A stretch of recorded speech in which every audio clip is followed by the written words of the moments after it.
Just you want me to have an opening statement again here, Jen? You feel good about it. It's good to be here, and really is exciting going into year 4. I think the comfort level of myself, our program, our players are very confident because we've worked extremely hard. I'm very proud of the effort that they've done. We've worked extremely hard this summer. It's been a relatively quiet summer, which is always a nice thing, and our players are putting their head down and going to work. So, all things are in good shape right now, and we're looking forward to the start of the season. This is always the first event that kind of gets you going, gets the juices flowing, and get you started and get you amped up and ready to go to work. So it's great to be here. Mark, give me an update on Jordan Bonner. He's set to be here in August. Yep. With the injury that he had, it set him back a bit academically. Didn't you initially say June though? Was that It set back academically, so he had to finish up a couple more classes. There was a couple classes that he actually had to drop because he couldn't catch up because of the injury. Do you have any health update on, until you see him? If he's Until I see him and get a physical and all that, we'll see where he's at when he arrives. Mark, go back to your very first game here. Afterwards, you moved John Toth from tackle to center, and he started every game since then. Did you see him? I know at the time you said there would be some growing pains. You just wanted to throw him out there. Yeah. Did you see him having this kind of career? We knew he was a special player. We really did right away. It doesn't take much, through all the practice time that we had, even though it was our first game, but you had all that time in the spring and in the summer to work with him. He's a special person. I think most of you know that by now, and the more you're around him, and hopefully today you get to spend some time with him. He's an incredible guy, very quiet, but he does his work. He's really amazing. He's a guy that's an engineering major, and he's constantly around our building. He makes it look easy, because as you know, it's very difficult for these players. They get pulled a lot of directions. They have a lot to do, a lot of responsibilities with their classes and with their workouts, but he seems to do it very easy, and he makes it look easy, and he's a special guy when he can do that, when he can handle the academic workload that he has, and also always be in the building working out. And even whether it's he gets his workout, gets his lift, gets his run, but then he may be in there stretching or getting a massage or doing the little things that makes him the special player. He's incredibly intelligent on the field and off, and really handles himself in a great way, and we're excited about him. I love having him. Could you imagine being an engineering major when you were playing major college football at Iowa? I mean, how it's very difficult that is? It is difficult, and it's funny you asked it because in recruiting it comes up a bunch because it's extremely difficult. But it's great to say, hey, talk with John Toth. He's able to do that. We have to give those guys the latitude in the off season and in the spring to do the coursework that they have to do. But again, he makes it look easy. He does not miss very much, and he's a workout junkie. He's always in there. He's the slimmest looking 300-pounder you're going to see. What is his body fat? I'm not sure. We'll get back. They'll do the bod pods here later in the summer, but he's in incredible shape. Like I said, again, going back to the workout, he's always training, eating right, doing the right things. Our kids are finally understanding the nutrition piece and the education we give them there, and it makes a big difference. And as those guys prepare, as they get older and prepare for a great junior and senior year, and also for an NFL future, they start taking that stuff very serious, and you see the results. Coach, you're going to be relying a lot on the transfers at linebacker. Yeah. You've got Courtney Love penciled in at middle. How are you going to decide where Blaster will end up inside or outside? That has been an issue that I fought quite a bit, to be honest with you, because he's a very good football player.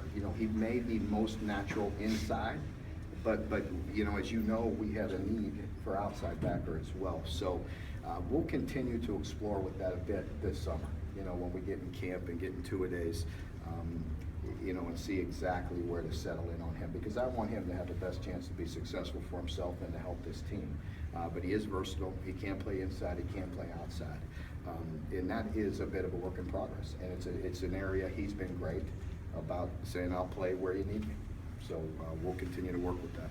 At least from the numbers you guys had at the end of spring to the new updated roster, it seems like linebacker across the board is a position where guys got bigger. Pretty much every guy you have. How important was that to beef up there, not only literally in muscle, but also in talent?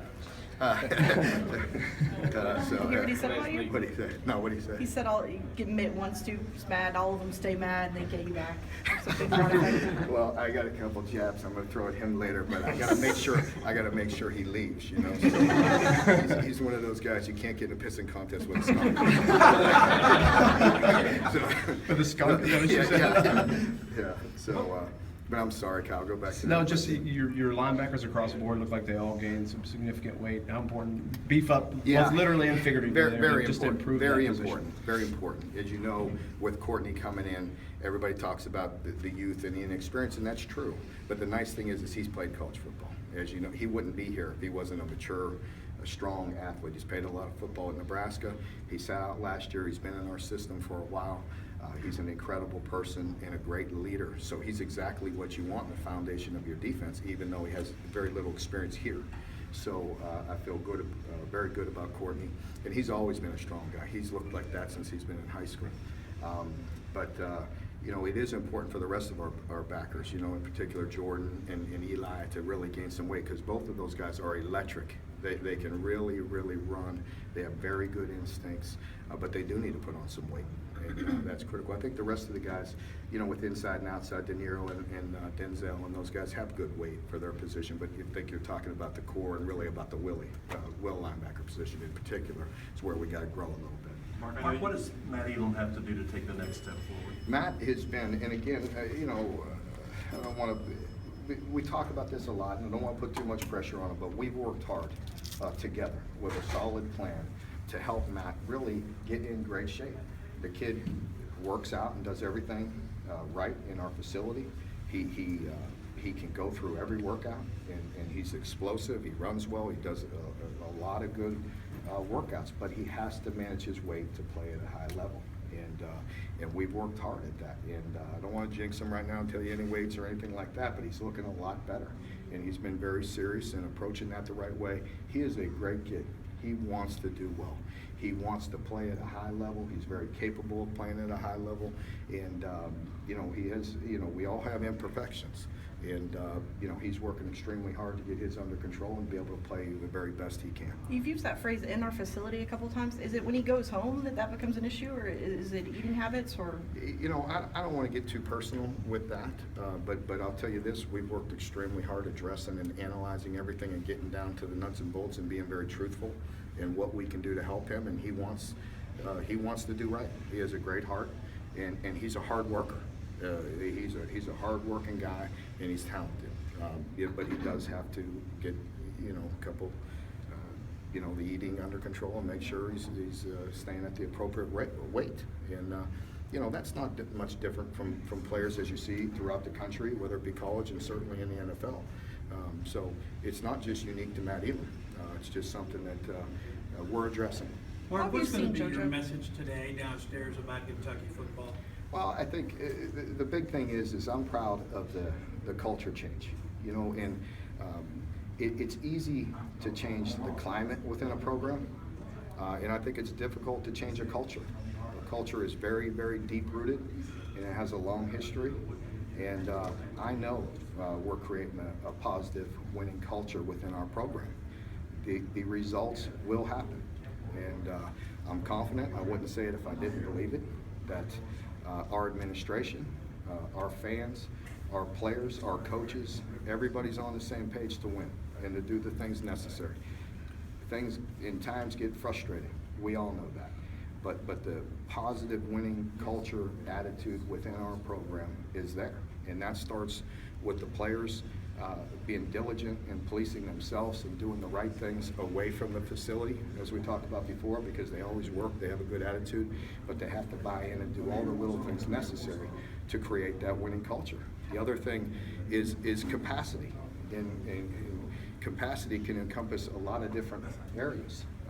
In particular, you know, our attention to detail, whether it's in meetings, to be able to study and have that attention to detail for longer periods of time and carry that to the football field, whether it's in the classroom, for them to do the right things and be at tutors on time, be at classes on time, listen to the message, and grow up. It certainly goes to the training sessions, being able to lift more, longer, to be able to run more, longer, to be able to practice longer with perfect practices. You know, I signed my signature, you know, 1,000 times today. It still looks like crap. You know what I mean? But it comes down to perfect practice. As we expand our capacity, as we expand our ability to concentrate and to work at a high level for longer periods of time, mentally and physically, we will grow, we will win, and it'll help us in the close games and the close situations. I'm not going to defend, you know, everybody's going to, you know, all y'all are local, you know, 85, what are you going to do? Listen, we are doing all things necessary to win. And there are frustrations, there are setbacks. If anybody thought that you would walk into the Kentucky job 3 years ago and hit a steady climb, you're crazy. There's going to be ups and there's going to be downs. The downs are very difficult. Our margin for error is very small, and we can't lose opportunities. That's my job. I embrace that. I accept that. I don't run from that. And we're going to hit that head on. What more can you do? I know we're doing the right things necessary. But those are the key points. The change in culture, the positive winning culture within our program, and our capacity to do more. You know, to embrace the work, to do it, again, not just put in time and doing that, to do it with fine details and do it with a winning edge. You know, and that's where I know our program's going. How Mark, have you seen talk about JoJo grow up in the last? I've seen JoJo grow up because I haven't seen the highs and the lows. He's always had the great fiery attitude and always had the good days, but it's about consistency, and it's about not having those setbacks. He's had great adversity. You know, he's had very big highs and he's had very low lows. That comes with life. And I think, you know, that's where I've seen him grow and fight through that and grow up and mature, that things are not always going to be perfect. Does it feel weird to be here at a quarterback competition going into camp? It does. Yeah, it does. It really does. And I feel very confident about that. I really do. I feel at ease about that position. And, you know, you've heard me say it once, you've heard me 1,000 times. It's not all about that position, but we have to have great play at that position. And we have to be consistent, and we have to always progress. And I really like what I've seen with Drew off the field and on. Have any of those true freshmen, now that they're on campus, injected any maybe newfound enthusiasm into summer workouts? Yeah, I think it is. It's nice to see us almost at 100% full strength and to have the depth that we need within the program. But those guys are very good players. They've got a great mindset. What I love about them is they're very serious. They want to work. They're always at times. We push those guys. They're always the first one up. You know, tomorrow morning I'll see every one of them at 6 a.m. And they're there every day with a smile on their face and ready to work. Mark, I know you can't talk about specifics, but when you have a couple decommitments during the summer, how do you deal with that in recruiting going into a pivotal season? Just you know, stay the course. You know, you don't think I anticipate some ups and downs in that? It's going to happen. It happens to everybody in college football. You can't panic about it. Stay the course. We'll continue to recruit those guys. We still love any guys that decommit or whatever. Listen, I want our fans to embrace them. They're good people. These are hard decisions for these kids. They get pulled a million different directions. We try to have an approach where you don't put a lot of pressure on guys, but let's face it, there's pressure. There's pressure on these recruits. It's our job to make it very difficult for them to say no to come to Kentucky. I don't think anybody made these decisions very lightly. They you know, still have a great respect and feeling for Kentucky, and you know, we still love anybody that we're recruiting. We believe in, and whether that's a decommit or anybody else out there that we're recruiting, we want to recruit the very best of Kentucky, and you know, but no one player, no one coach, no one person is going to affect the outcome of this program and where we go. Certain positions are very important, you know, and you know, certain skill positions are very important, and certain defensive linemen are very important. Those are guys that you know, you really have to battle for and work for, and to get the right ones. That's what makes this league what it makes. You know what it is. Certainly, we're good top to bottom, and the top teams are good across the board. It's good, you know, obviously, but you have to have a great quarterback play in general, and you have to be very good up front. Where are you most concerned about depth? Where do you think are the biggest question marks? Well, I think we need to continue to build depth at offensive tackle. I think our offensive line, we returned 4 starters. I think we're getting very good depth up front in the interior.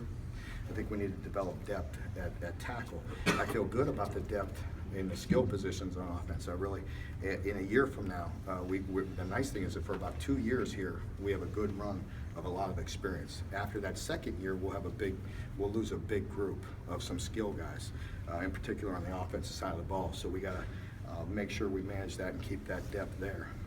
Defensively, always a battle with defensive line. You know, we've had some inexperience at outside backer. I feel like we have some great young guys that'll grow into that role.